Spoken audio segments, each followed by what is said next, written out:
As is the usual process with Lino, may storyline muna na binuno namin, guidance ni Lino, then brainstorm kami ni Pete, hanggang matapos yung storyline. And then, nagko-comment si Lino. Pagka-comment ni Lino, magre-revise kami hanggang planchadong-planchado yung storyline. After that, we did the sequence treatment again, hanggang planchado, hanggang nag-revise kami based sa comments ni Lino, hanggang natapos yung sequence treatment, saka namin sinulat yung script.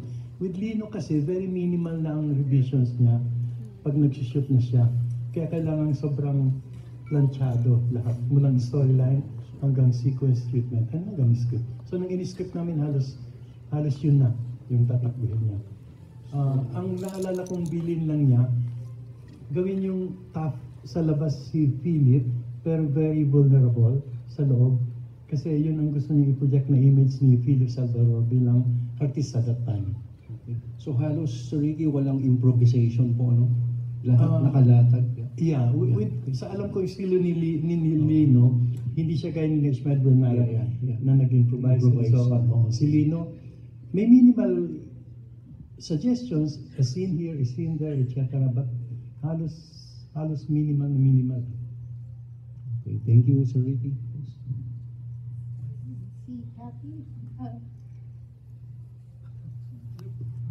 Pasensya na ho, dahil may health problem na malilimutin ito. Ang tawag doon? Dementia. So, kaya nga ako nagpunta rito para makinig ka kay Ricky. Magkabalita ulit dahil marami na ako nakakalimutan po. So, pasensya na po sa akin. Pasensya na po. Maraming salamat po sa husay ninyo, sa inyong pagsusulat. At nakita ko naman sa panonood natin. Pero Sir Ricky, pang ilang beses nyo na kayo napanood itong Jaguar? Second time lang ba? Yeah, actually, ngayon ko lang napanood. Kami ni Pete, nag-usap kami kanina. Ngayon lang namin napanood mula nung pinalabas, mula nung unang panahon pa. Although natatandaan ko yung kwento at may draft ako ng script sa bahay na sinilip ko. Otherwise, ngayon lang namin napanood siya. It's an honor pala talaga na kasama natin silang napanood yan. May dagdag lang ng trivia. Panahon nung Board of Censors noon, hindi NTRCB, hindi classification. So mahigpit sila, kailangan aprobado ang storyline, sequence treatment, and so on and so forth. Naalala ko na yung eksena doon sa huli, dati, pagdalaw nung ni Mengi, kukunin siya, sasaklutin siya ni Philip behind the bars. And then pagsaklot sa kanya ng ganun, pipigilan siya ng mga pulis at bubugbugin siya para mailayo. Ayaw niyang bumitaw kay Mengi. Bugbog yung mga pulis hanggang finally napilitan siyang bumitaw. Originally ganun yun. Nang isushoot ng Lino sa set, sabi ng mga pulis sa kanya, bawal yan kasi hindi nang bubugbog ang mga pulis sa mga hinuhuli. Sabi ni Lino, bakit doon? Doon sa medyo bandang doon, mayroong isang sidewalk vendor na teenager na hinuli, na binubugbog ng isang pulis. And then yung kausap naming pulis, papuntang CR, sinapok-sapok yung guy, bumalik mo ng CR, sinapok-sapok ulit, bumalik kay Lino. Sabi ni Lino, bakit sila ginagawa? Sabi ni Lino, pelikula naman yung sa inyo eh. Anyway, so ito yung ginawa ni Lino version. And then next anecdote, and then kung may tatanong na kayo, nung ginawa namin yung poster niya, ang nasa poster noon si Philip Salvador na security guard sa may baril. Bawal ang may baril noon sa posters. Unless pumayag ka na pintahan ng puti. Ayun, manilinong pintahan ng puti. Sabi niya wala na lang baril. So nakatayo si Philip Salvador, nagbabantay, naka-uniforme. Again, sabi niya, bakit siya naka-uniforme security guard? Wala namang baril. So tinanggal yan. So naging final poster namin, nakatayo na lang siya na nakamaong, nakasandal sa isang pader na may graffiti. Nakaganon lang siya. Okay. Thank you, Sir Ricky. Rose, we forgot to na paupuin din si Gabby Broca. Yeah. Nandiyan po ba si Gabby? Representing po National Artist of Lino Broca. Siya po ang apo ni Direk Lino Broca. Ikaw, Gabs, po ka rito. Sorry, nalimutan namin.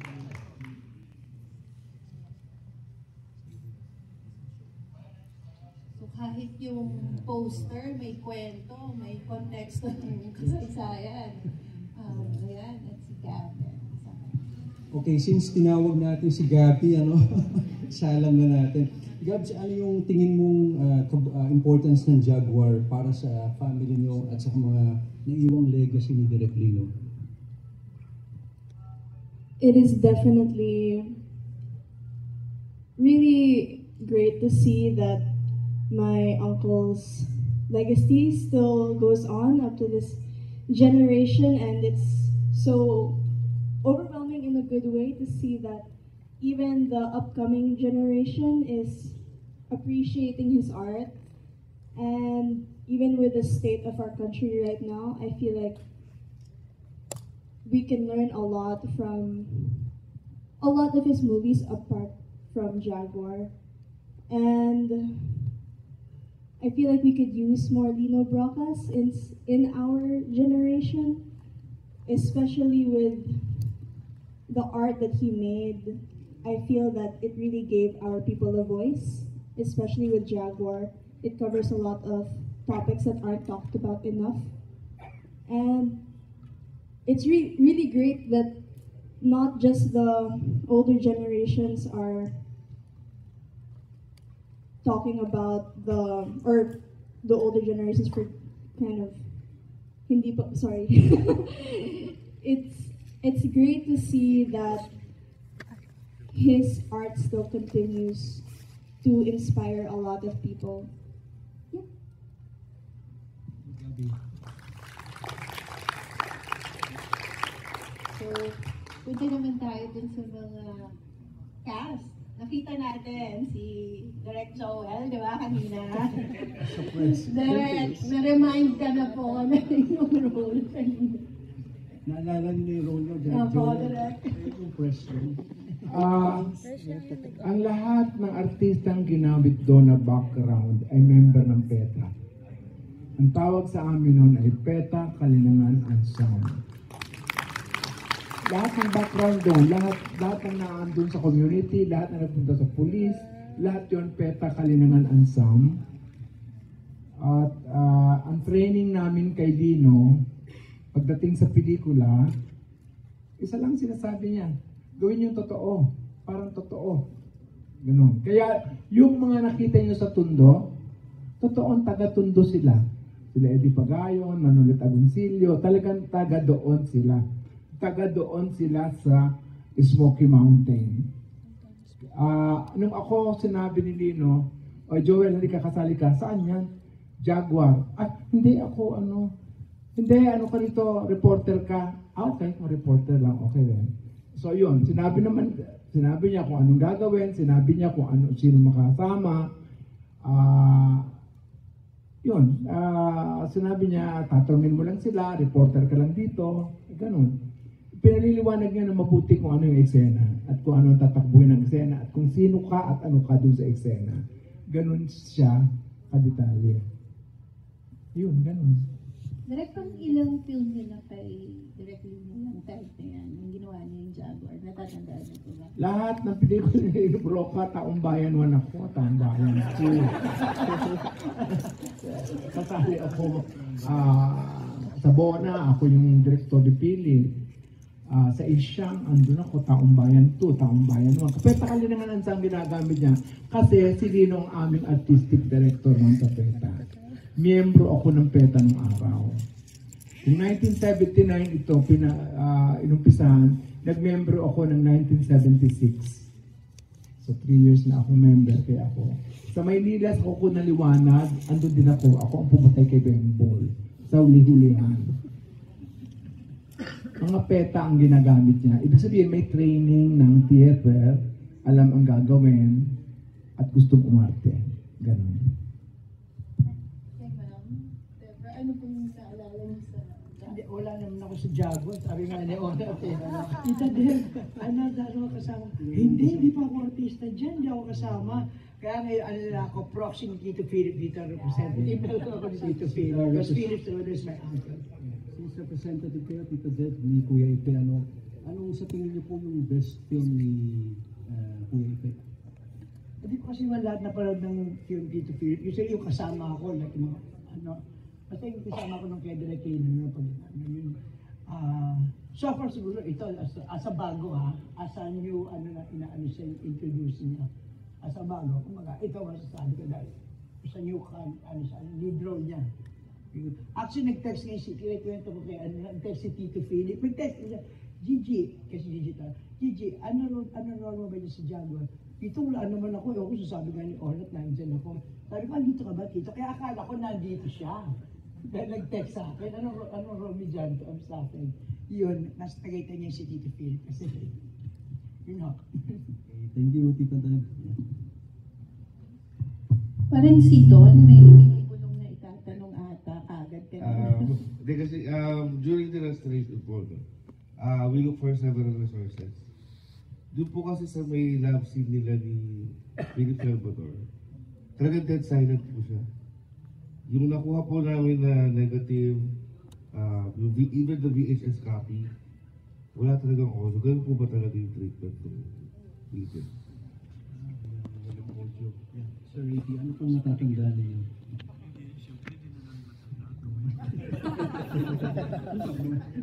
Hindi na namin matandaan kung may audio dun o wala.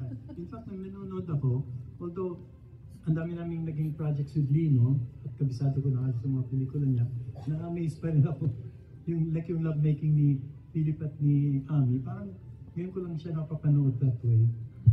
Pero hindi ko matandaan kung may audio.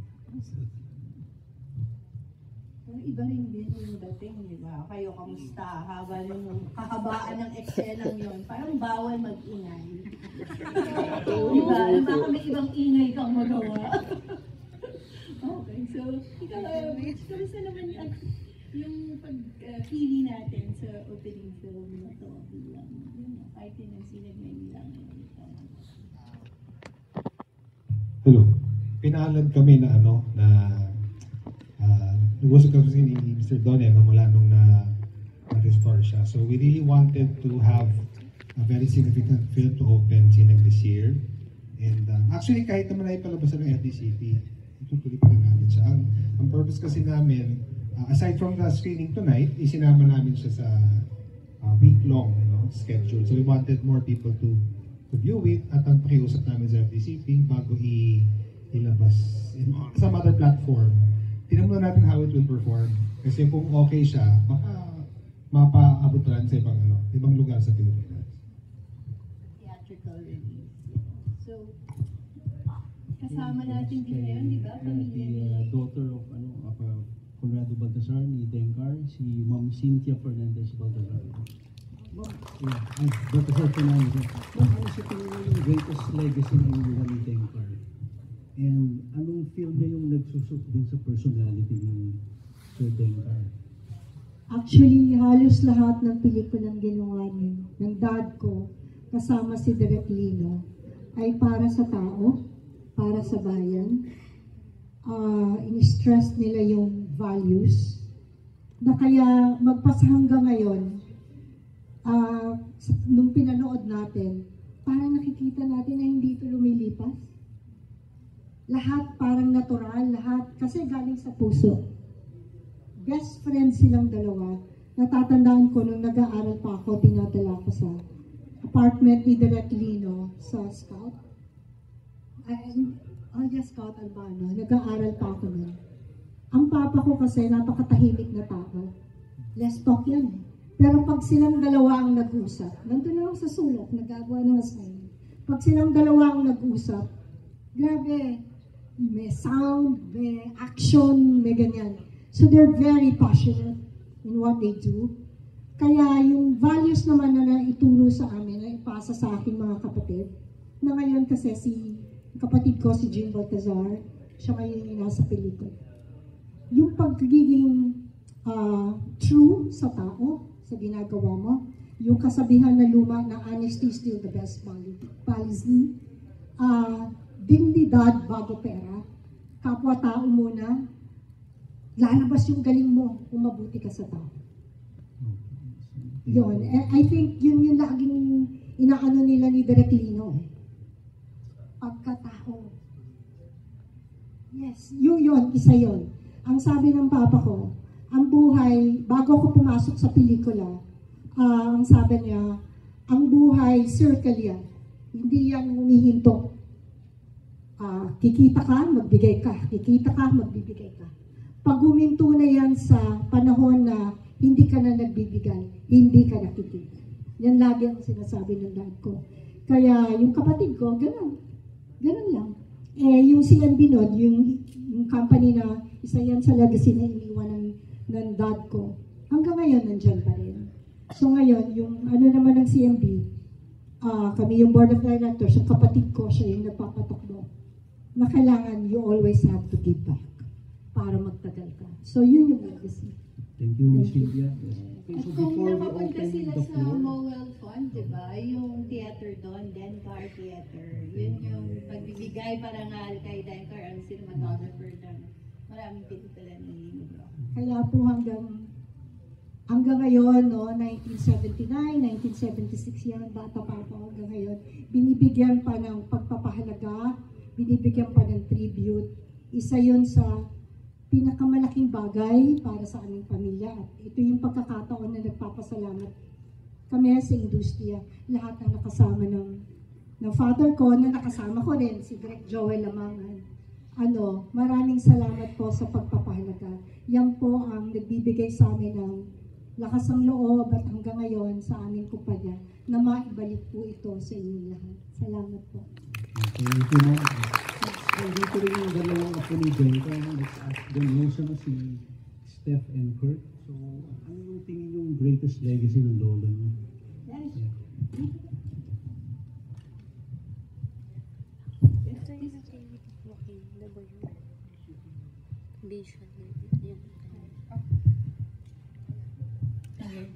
Hi, I'm Stephanie Baltazar. I am Conrado Baltazar's granddaughter. I am also Jim Baltazar's daughter. The greatest legacy that my grandfather probably has left for us were his films. And before I discuss it, to be super transparent, nahingi ako ng question beforehand. And I was asked if I believe that if my grandfather's films still hold its relevancy. And I do believe that his films still are relevant in this time. And that's because most of his films, they were done, or a big chunk of his career, it was done with Lino Broca. And he's known to have stories that are very political or socially aware or poke fun in society. And I think that it still carries on to today's time. So yes, yun yung parang legacy niya. And not only that, he left his passion to not only to my father and his siblings, but to my brother and I and my cousins. So parang all of us, it's like a family affair na. And we're very blessed to have fallen in love with it on our own pace. So yeah, thank you. At alam ko, may gustong magtanong na sa ating audience, pero pahintay pa kasi may isa pang apo si Dencar. Hello po, good evening. I think yung question is his film still relevant to this date? Well, ako personally, I did not meet my grandfather. Nakilala ko lang siya through the stories of my dad, the siblings, and the industry. So, yes, growing up, naririnig ko yung mga stories nila, and it helped me a lot with my journey in practicing as a cinematographer. And yes, if you ask again, is it relevant? After watching this film, I've learned a lot, actually. So, before watching this film, ang nalalaman ko is yung mga lights na ginagamit niya, na lahat to DIY niya lang. Tapos now, nakita ko siya in person, how he actually used those equipments, those lights na nakikita ko lang sa garage namin na naka-display. So yeah, it is relevant, the film language, and I think it's also telling us to slow down. Kasi this film is not just about cool shots, no, it's not just about aesthetic. It's about being, what do you call this? Intentional with your lighting, with your shots, to set the mood, and to actually tell a proper story, and in giving justice on what your director wants to see, or to show the audience. Yeah. So thank you guys for having this film shown, and it really helped me a lot to understand everything about my grandfather. Thank you. At makikita natin sa panel, di ba? Generations ang nare-represent. So, sa mga kaedad nila Gab, nila Kurt, nila Steph, kung may tanong kayo ngayon, pagkakataon na natin. Ayun, may nagtataas na nga lang kamay. Ako na yung lalapit sa kanila.